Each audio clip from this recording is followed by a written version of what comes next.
RBA category का cut off general category से भी ज्यादा है। बहुत बड़ा खुलासा करने जा रहा हूं जो एक आरटीआई के माध्यम से हमारे सामने आया। हम सब जानते हैं कि रिजर्वेशन जब किसी भी सेक्शन ऑफ सोसाइटी को दी जाती है वो इसलिए दी जाती है कि जो जनरल कैटेगरीज के एस्पिरेंट्स हैं उनके मुकाबले जो रिजर्व्ड कैटेगरीज हैं उनको बहुत कम फैसिलिटीज मिलती हैं, इसलिए उनका सोशो इकोनॉमिक बैकवर्डनेस के बेसिस पर उनको रिजर्वेशन दी जाती है। इसी तरह जम्मू कश्मीर में भी सोशो इकोनॉमिक बैकवर्डनेस के बेसिस पर जम्मू कश्मीर में resident of backward area reservation है। लेकिन एक आरटीआई की माध्यम से एक बहुत बड़ा खुलासा हुआ जिसमें आरबीए का कट ऑफ जनरल कैटेगरी से ज्यादा हुआ। कैसे पॉसिबल है कि आरबीए रिजर्व कैटेगरी है उसका कट ऑफ जनरल कैटेगरी से किस तरह से ज्यादा हो सकेगा? क्या यह रिजर्वेशन है या जम्मू कश्मीर के जो आरबीए रेजिडेंट एरियाज हैं उनके साथ बहुत बड़ा धोखा है?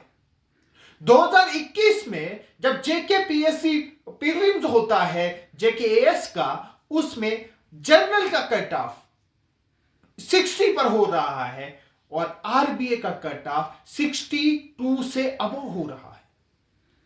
2022 में फिर जेकेएएस का प्रीलिम हो रहा है, उसमें जनरल का कट ऑफ 30 हो रहा है और आरबीए का कट ऑफ 32 था। 2023 के अंदर फिर जेकेएस का प्रीलिम्स हुआ, उसमें 58 जनरल कैटेगरी का कट ऑफ है और 58 ही आरबीए कैटेगरी का कट ऑफ है। क्या यह इंसाफ है? क्या यह उस गरीब घर के बच्चे के साथ इंसाफ है? क्या उस देहात किस पहाड़ पर रहने वाले बच्चे के साथ इंसाफ है? क्या यह वायलेशन नहीं है आर्टिकल 14 की? क्या यह वायलेशन नहीं है आर्टिकल 16 की?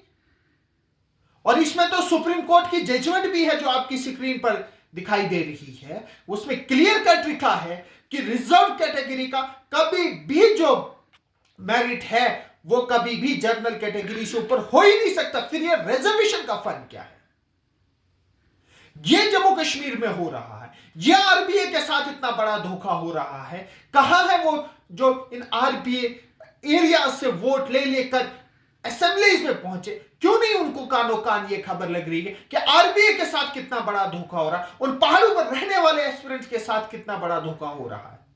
आरबीए का कट ऑफ तो कम होना चाहिए था, इसलिए कैटेगरीज में लोग फॉर्म भर रहे हैं। लेकिन 61 लेकर भी आरबीए कैटेगरी का बच्चा वो इन नहीं है और जनरल का 60 लेकर वो इन हो रहा है, उसका प्रिलिमिनरी एग्जाम क्लियर हो रहा है।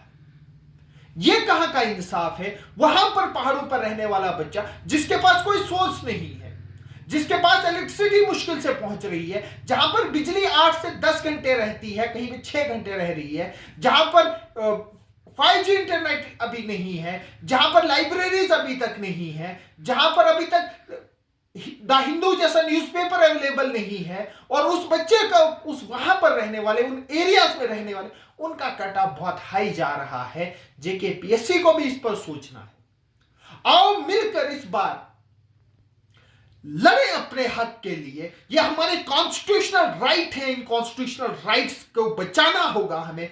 सुप्रीम कोर्ट की जजमेंट है कि जितने भी रिजर्व कैटेगरीज हैं उनका कट ऑफ कभी भी ऊपर नहीं जा सकता। लेकिन यह प्रिलिमिनरी एग्जाम में हो क्या रहा है?